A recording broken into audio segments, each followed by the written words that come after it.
Episode 2, Girls in Paradise, Part 4. They decided on Dirt's house as the first meeting place. With his laptop and P and Pio's incubator, Sho was on his way to Dirt's house. Come to think of it, this is the first time I've ever been to a girl's house. I've never been allowed in Himiko-chan's house, and Sho's heart was already beating fast with nervousness and excitement. The more he thought about it, the stronger it became.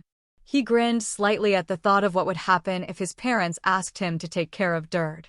Eventually, he arrived in front of the house Dirt told him about. It was a very ordinary house. With a gulp, Sho rang the bell softly. "Hi, welcome." Dirt burst out with a cheerful voice, and Sho's nervousness disappeared for a bit. Sho. Sho was the first one to arrive. "Welcome P and Pio too. Come on, don't be shy, come in." Yes. "I'm sorry to bother you." Sho was dragged up to the house by Dirt. "Oh, welcome." "Oh, good afternoon." Sho was ushered into Dirt's living room. He was greeted by an elderly man who was smiling and reading a newspaper. He was one of the craftsmen who had worked on Myron's cruiser house. "I have a lot of things to prepare, so Sho can talk to Grandpa for a while." "Oh, Dirt." Dirt disappeared, and Sho sat down on the cushion the old man had suggested, feeling a little uncomfortable. "You've come a long way today. It's the first time Dirt has brought a man into the house." I've never been taken into a women's home before. You're Dirt's grandfather, aren't you?" "I'm surprised." "I don't know. A more distant ancestor, to be exact." Then, to his surprise, the old man told him that he was an ancestor of about 5 generations before Dirt. "Yeah. Ho ho ho. Well, that would be a surprise, wouldn't it?" Sho's eyes almost popped out of his head at that. So, while they waited for Dirt to come back, the old man told him many stories about his life. He was forced to take on his current role to protect his family members from an incredibly vicious pirate in his immediate family. He had been depressed in his original home due to the pressure, but now he was slowly returning to his original cheerful personality. The main reason for this was that he came to the island and became one of Dirt's caretakers. Dirt. Sho's expression hardened at the seriousness of the conversation. He felt like he was being reminded of the weight of what she was carrying. "Don't look so scared. And just between you and me, I'm actually rooting for you. I think it's best for you to win." "Me really?" "Well, Jurai's first empress and the man who destroyed the pirates may not be unique to Earth, but at least everyone who has come up from here into space has had a great impact on the universe. So, if the winner is decided to be an Earthling, I think everyone will be satisfied in a certain way." "I see. So, that's what you mean." Grandpa, it's time to go." That's when Dirt came back and interrupted their conversation. "Oh, I see. I'm off then. I'll see you later." "Oh, yes. Thank you for talking to me." Smiling, the old man went off to work, with Dirt and Sho seeing him off. Sorry for keeping you waiting, Sho. I was just preparing some snacks and tea. I think everyone should be here by now, so why don't we sit and wait?" Yes." The two went back to the living room. Sho smiled when he saw Dirt happily bringing in snacks and a teapot. This kind of smile suits Dirt, after all. "Oh, that. Sho." Then Dirt looked at Sho as if she was startled. Then Sho realized. Could it be that? I just said that out loud. Yeah. Whoa. I'm sorry, I suddenly said something weird. I'm glad. Thanks, Sho. Dirt's embarrassed smile was still very cute. Just as such a good atmosphere was building up, the doorbell rang. "Oh my, it looks like everyone's here. I'll go get them." Then Aaliyah, Apuesta, and Palti arrived, and the study session with the 5 of them finally began. "That's why it's different. Why are you doing that kind of math there, you idiot? I don't understand." In the end, as most of them expected, Sho and his friends all had to teach Dirt, who was the only one whose grades were catastrophically bad, how to study. "Hey, Shokuin. I'm starving. About that time, Myron came out of her cruiser house with a coquettish voice. However, Sho, who usually prepared the meals, was not there. Huh? Pai-chan and Pio-chan aren't there either. Myron walked over to the simple cooking table near Sho's tent and found that there was a note on it. Dear Myron-sensei, P and Pio and I will be studying for our exams with Derd and the others today. You will have to prepare your own dinner. Sho. Studying for exams. So, you thought I was going to interfere, so you went without telling me. That's fine. If you want, I'll eat all the top-grade A5 Matsusaka beef I secretly ordered the other day by myself. In a fit of rage, Myron took out a large hunk of meat from the refrigerator and began to cook it by herself. She wasn't in the mood for anything fancy, so she simply seasoned the meat with salt and pepper. When the steak was done cooking, she gobbled it up with her mouth wide open. Wow! That's high-class Japanese beef. The quality of the flavor is so different. That's awesome. Myron gobbled up the food, daring to shout out loud. However, her voice soon died down, and her hand, too, stopped before she realized it. I feel like an idiot. After finishing cleaning up properly, Myron quickly went back inside the cruiser house. The next day, after finishing his studies at school, Sho was on his way to Aaliyah's house when he happened to bump into Minamata. Wow! Studying for exams with everyone on a rotating basis? That's quite an impressive thing. Yes, at my house. It's just because Sensei is there. Haha, I see. But if you're too wicked, you might be scared later, you know. In that case, I'd like to ask Minamata-san to handle it. Ugh, Kokoma-kun, now you're starting to say it. It was when they were having such a funny conversation. Oh! Are you Kokoma, Sho? Are you Minamata? Huh. They both looked towards the direction they were called from. There stood a beautiful woman with a baby on her back. Nice to meet you. Aaliyah has always been a great help to me. I am Aaliyah's sister, Loretta Belta. She seemed to be on her way home from shopping with her baby and was carrying a lot of luggage. But Sho also had his hands full with study materials and the incubator for P and Pio. So Minamata offered to carry Loretta's luggage, and the three of them headed side by side to Aaliyah's house. Thank you, Minamata. It's a lot of work for one person. Sorry. It helps. No, I can handle this much. Loretta smiled at him, and Minamata smiled back. Then, the baby that Loretta was carrying on her back screamed, "Oh," as the baby reached for Sho's hand, the incubator. Haha, I wonder if she's interested in the chicks. Sho moved the incubator a little closer, and the baby giggled happily. Seeing this, Minamata and Loretta also relaxed. So Sho asked Loretta, "Haha, you have a lovely child. What's her name?" Thank you, Shokuen. This is Melissa. She's Aaliyah's niece. Wow! You're right, she does look a bit like Aaliyah. I hope she doesn't turn out to be such a tomboy. Sho and Minamata both laughed at that. The three of them continued to talk as they slowly walked down the road to Aaliyah's house. And yet, it would have been unthinkable for them to have a study session together just a little while ago, you know? That's why I was so surprised when Aaliyah told me about this. Is that so? Sho said. Aaliyah and the others have their guild's interests at heart, and they were enemies, too. Minamata added those words while holding Loretta's luggage in his hand, and Loretta gave a small nod. Yes, that's right. It was especially bad for Derd-chan. That said, I feel like Aaliyah hated it unilaterally. Derd and Aaliyah are. Sho didn't believe the story right away. It was hard to believe that two people who were so close to each other could have originally been like that. But it can't be helped, you know. The drastic change in living conditions, the pressure of being a representative, a tense situation with a rival team. Aaliyah had to deal with all of that by herself. She kept all that to herself and wouldn't tell me the truth even in front of me. She's a smart girl, and that's why she doesn't want to rely on others. I'm sure she was under a lot of stress by herself. So, he heard the same story at Derd's house.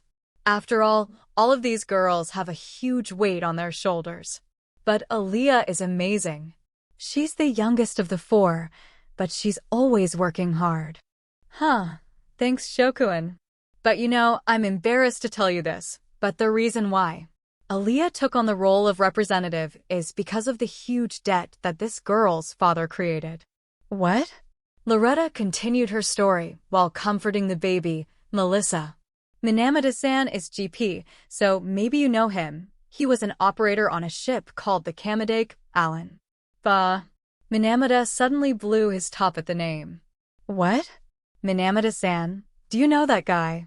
No. Well, there are rumors. So, what's he up to now? He disappeared, leaving behind a large debt. I don't want to look for him anymore either. Loretta replied curtly. Then she talked some more about Aaliyah and Durd's relationship.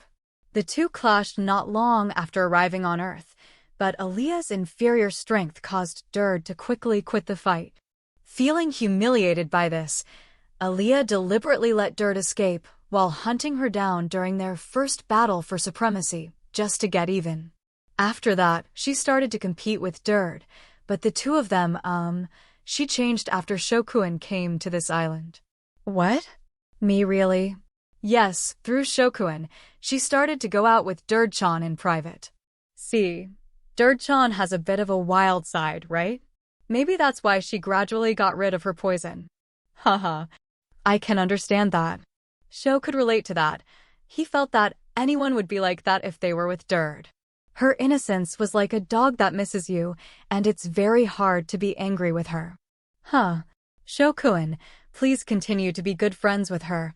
She's a little bit naughty, but she's really a sweet girl. Yes. It was nice to meet you too. Sho straightened his posture, and she smiled happily at him. Oh! Wait, sister. Oh, Aaliyah.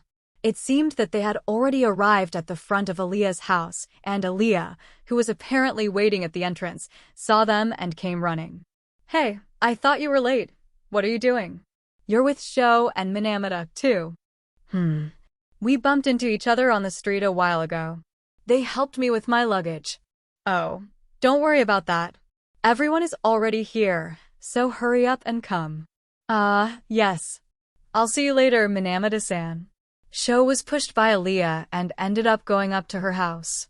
I'm going in first. Aaliyah took all of her sister's belongings from Minamata and hurriedly disappeared into the house. Minamata and Loretta, who were left behind, laughed together. In the living room, Durd and her friends were already there and waved lightly at Sho. He thought the study session was going to start right away, but the girls became enamored with Loretta's child, Melissa, who had returned to the house. Wow! Cute! Yeah. Yes, she's so adorable. Perhaps their maternal instincts were tickled. Durd, Apuesta, and Palti each looked into the baby's face with a smile, and Aaliyah had a somewhat unsettled and embarrassed expression on her face. Seeing this, Loretta giggled. Aaliyah, please change her diaper. Yes, I understand. Aaliyah replied a little bluntly to Loretta, who was in the kitchen preparing snacks and drinks for Sho and the others. Sho and the others cheered at Aaliyah's skillful diaper changing, which caused Aaliyah to turn red and shout, "Don't look at me." In fact, with the technology of the universe, there was no need to change diapers, but they intentionally used diapers that needed to be changed in order to promote skin-to-skin communication between mother and child. Hey, Aaliyah. Is this baby a boy or a girl? Is it a girl? It's a girl. Oh, really? Durd sat next to Aaliyah and peeked at the diaper change. Aaliyah got mad at her again, so don't look. But Durd didn't seem to have learned her lesson at all. Look, Sho. She's a girl. Hey, look at her. You idiot. You need to relearn common sense and decency from when you were a baby. Oh my God. They looked like good friends, not only Sho and the other girls, but also Loretta, who brought them a large tray of snacks and drinks from the kitchen, were looking at them with very smiling eyes. Aaliyah finished the diaper change with flying colors and immediately said, "Yes, I'm done. All right then, let's start studying. Durd, I'm going to test you to see if you remember everything I taught you yesterday. If you don't, you're out of snacks. What? We're going to have a test for studying for the exam at. Everyone couldn't help but laugh at that. That evening, on the deck of Myron's cruiser house, a table covered with a white cloth, beautifully decorated with candles and flowers, was crammed with what looked like a very expensive meal. Myron, dressed in a nightgown, elegantly took her seat, opened a bottle of wine that also looked expensive, and poured the red liquid into her glass. Humph. You can't eat food like this at those girls' place, Shokuin. Myron first enjoyed the wine for its aroma, then slowly sipped it. Huh. Humph. Ah ha ha ha ha ha ha ha. Myron laughed into the moonlit night, but then she drank the wine with gusto and eventually plopped down in her chair. There was no longer a trace of elegance. Oh, boring. Myron mumbled and began to eat quietly. The Cabots were staring at Myron from a distance. This is, maybe, just maybe, One-chan. F looked at Myron and her sisters alternately, as if she was somewhat excited.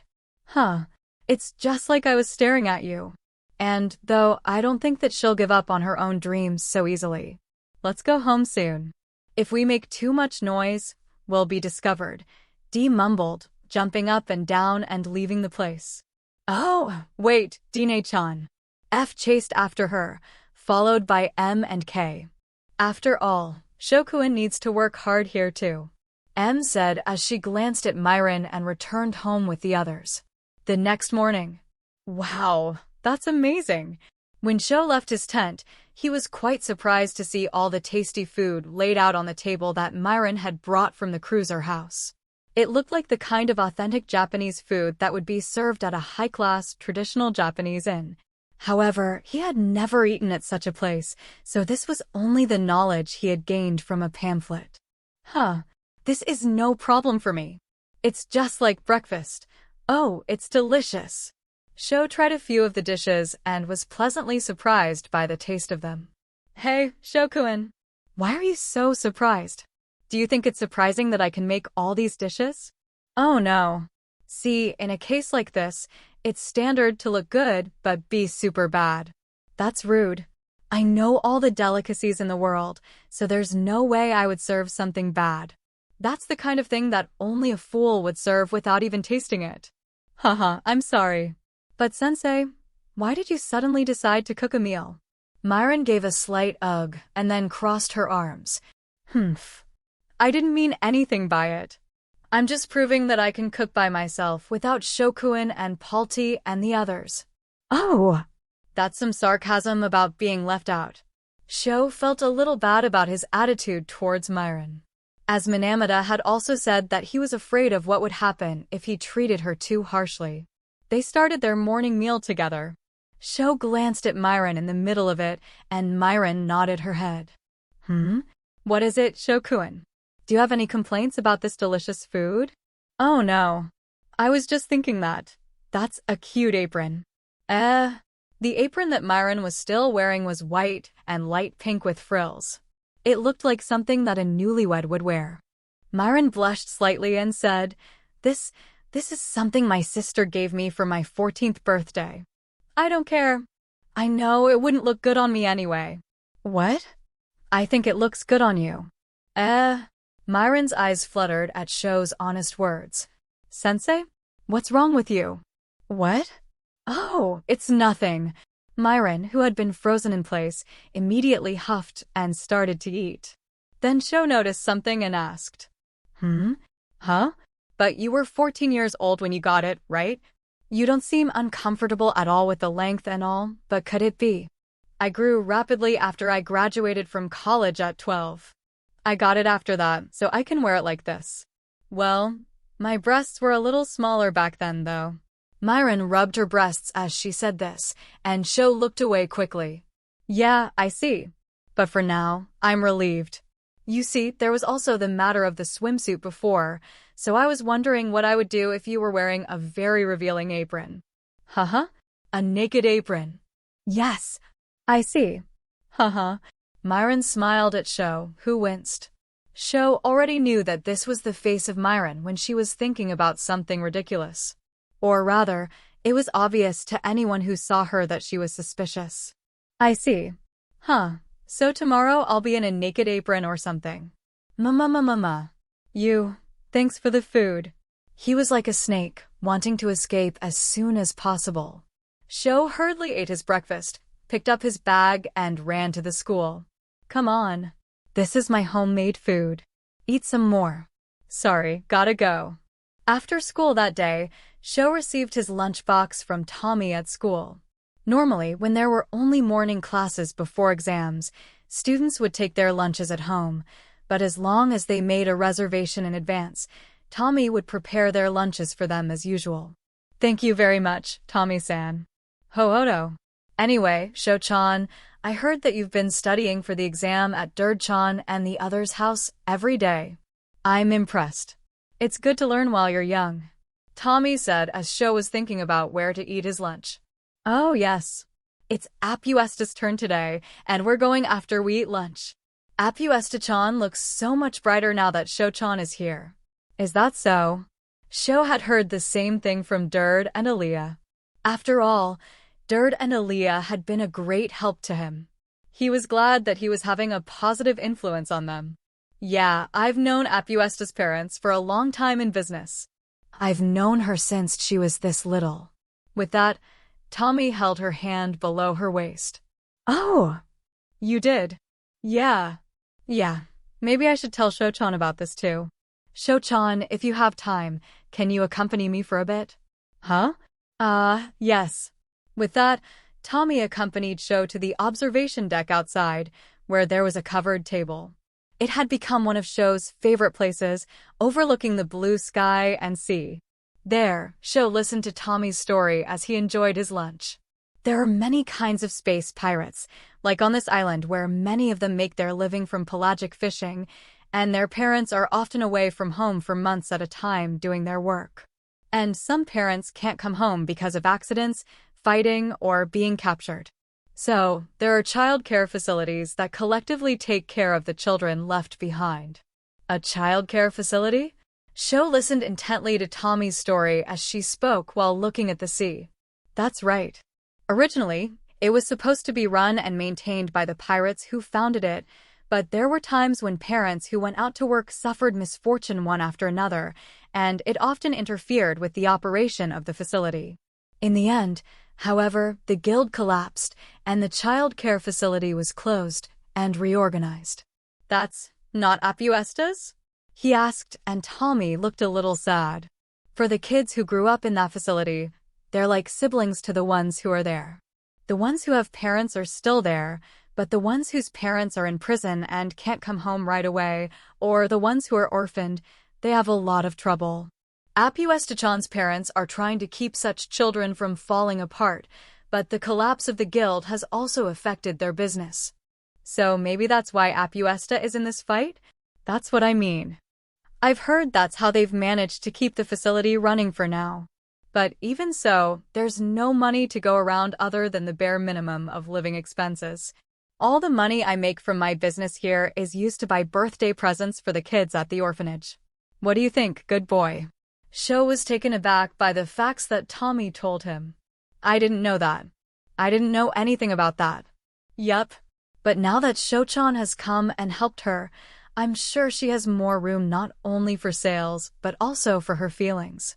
Maybe that's why she's changing. Hearing this, Sho became a little impatient. Oh, I think I've gotten quite a bit of part-time money from. What should I do? Ho. That girl has a talent when it comes to business. I'm sure she'll be fine. Don't ever say you'll give it back, okay? Oh, I see. I understand. Once the scene had lightened and softened a bit, Tommy changed the subject. Oh yeah, not to mention, I think we should talk about Palti-chan while we're at it. Huh? Tommy-san, do you know a lot about Palti too? If anything, I know Palti's situation better. Tommy said with a somewhat mixed look on her face. Sho-chan, do you know that girl's full name? Oh, I think it's Palti Jurai? Yes, her name Jurai is a bit special. In fact, she's a direct descendant of the royal family that lost a power struggle and was exiled. Huh. Well, Then is Palti perhaps a princess? Shush! That's a forbidden word for her. To the other girls, it seems that she's just a general member of the Jurai Guild that was created by the exiled royal family. You'll have to be careful about what you say about that. Yes, sorry. But why? Actually, you see, Palti-chan's mother is a bit of a problem. Well, that's why she doesn't seem to like the fact that she's a direct descendant. So, was it? It was a very delicate part of the deep problem the girls were having. Sho asked, but why did you talk to me about it? Well, hey, Tommy thought about something for a bit before saying to Sho, whose chopsticks had stopped before he knew it. Because it's Sho-chan, right? In the future, if Sho-chan is one of the representatives of the girls, there will be many things that will happen. If you don't know this story, things will probably be different. So, keep this in mind, Sho-chan. Yes, I understand. He could kind of understand what Tommy was trying to say. She must be very worried about the girls. Ho-oto, don't look so glum. There's good food in front of you, so cheer up, Sho-chan. Yes. Sho wanted to act in a way that would not betray his intentions, and so he ate his lunch. After lunch, Sho hurried off to Apuesta's house with P and Pio. But then again, everyone on team came to Earth for a variety of reasons, didn't they? This is certainly not an easy way to stop a fight. While he was thinking about this, he arrived in front of Apuesta's house. Apuesta came out immediately after he rang the chime. Welcome, Sho. Everyone's not here yet, but come on up. Yes, sorry to bother you. Apuesta's house was very simple compared to Durd's and Aaliyah's houses, with only minimal furniture. Instead, there were small containers piled up all over the house. One might have mistakenly thought that they had just moved in with some large luggage, but Sho guessed that these containers were probably not that. I'm sorry, it's a small, embarrassing house, but... Wow, this is amazing. Is this all merchandise by any chance? Sho asked, and Apuesta gave a small nod. I knew it, Sho thought, and continued with a smile. Good. Then I'll have to try harder to sell it next time. Sho! Oh, thank you, Apuesta said, her cheeks flushing with happiness. As if to put a damper on the atmosphere, the doorbell rang. That's not fair. If you're going to study for exams, why don't you just invite me? I thought we were soulmates. No, we're just classmates. Sho and the rest of the group cringed. At the door of Apuesta's house, besides Durd and the others, Mike and Ichiro were there for some reason. Ugh. I didn't know they were coming with us. Why the hell is Mike with us, man?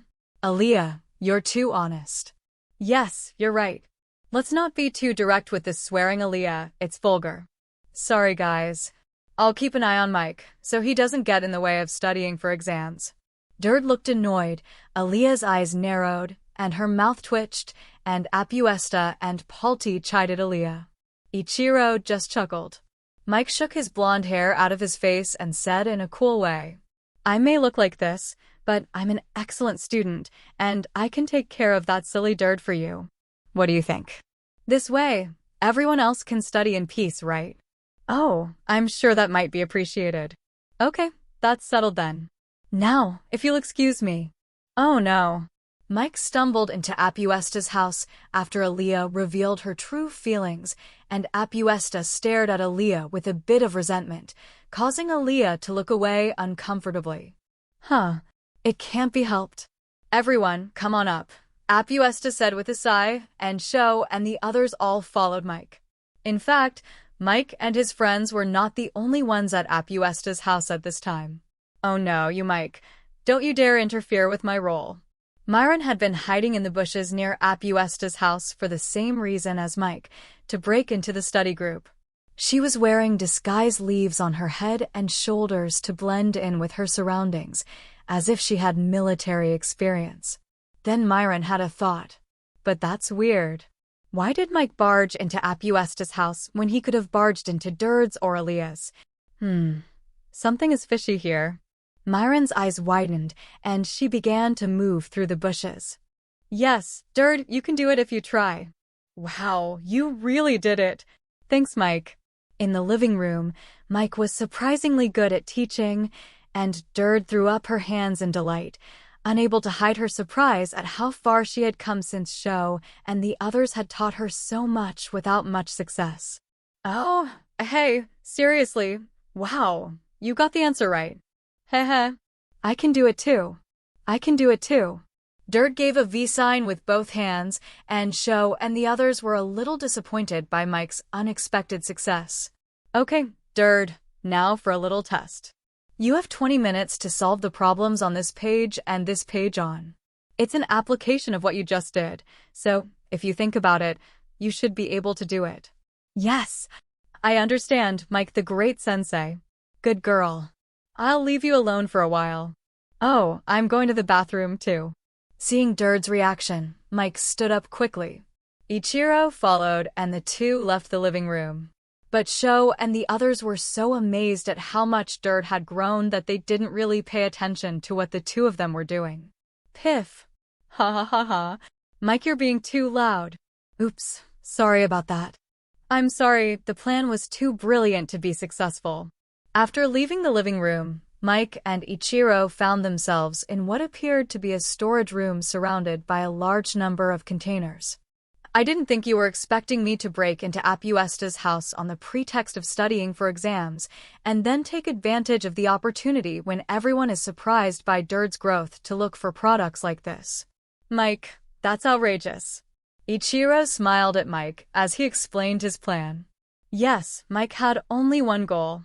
He wanted to find a pre-ordered item in this container, an adult DVD, and negotiate with the pre-orderer to give it to him before the sale, based on the pre-orderer's name attached to it. I'm frankly amazed at Mike's ability to take such action for such a ridiculous reason. Ha ha, don't give me that kind of credit. I'm amazed at my own talent. Help me out. Sighing, Ichiro ignored Mike as he rifled through the containers in the room. I see what's going on. Myron peered through the window at the room where Mike and Ichiro were searching for the product. Well, I'm pretty sure I know what you're talking about. As a teacher, I have to teach him well here, don't I? Ha ha ha ha. Myron mumbled and pulled a coconut out from somewhere.